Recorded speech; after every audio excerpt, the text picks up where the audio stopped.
రైతు సోదరుల స్వాగతం. భారత వాతావరణ శాఖ ఒక కీలక అప్డేట్ రిలీజ్ చేసింది. రాబోయే 3 రోజుల్లో నైరుతి బంగాళాఖాతంలో ఒక అల్పపీడనం ఏర్పడడానికి అనువైన వాతావరణం క్రియేట్ అయింది.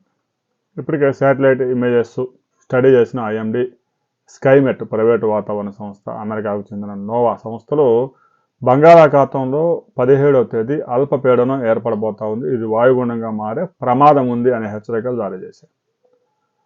ఇప్పటికే చలి తీవ్రత విపరీతంగా పెరిగింది. మరొక వైపు ఈశాన్య రుతుపవనాల ప్రభావంతో రాయలసీమలో కొన్ని ప్రాంతాల్లో వర్షాలు నమోదయ్యే అవకాశం కూడా స్పష్టంగా ఉంది. చిత్తూరు, అనంతపురం, కడప, కర్నూలు జిల్లాలు, నెల్లూరు జిల్లాలోనూ వర్షాలు కురిసే అవకాశం ఉంది. ఇక తెలంగాణలోని హైదరాబాదు, రంగారెడ్డి, మేడ్చల్, ఉమ్మడి నల్గొండ జిల్లాల్లోనూ అక్కడక్కడ వర్షాలు నమోదయ్యే అవకాశం ఉంది.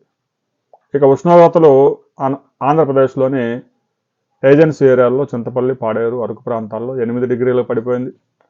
తెలంగాణలోని ఆదిలాబాద్ ప్రాంతంలో టెంపరేచర్స్ 9 డిగ్రీలకి తగ్గింది. రాత్రి ఉష్ణోగ్రతలు కూడా కొన్ని ప్రాంతాల్లో 9 నుంచి గరిష్టంగా 17 డిగ్రీలు నమోదవుతాయి.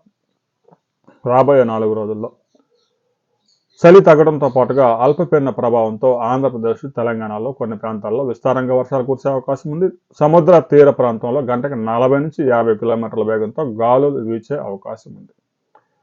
ఇక అల్పపీడనం వాయుగుండంగా మారుతుందా లేదా అనే దాని గురించి కొంత ఇంకా క్లారిటీ రావాల్సి ఉంది.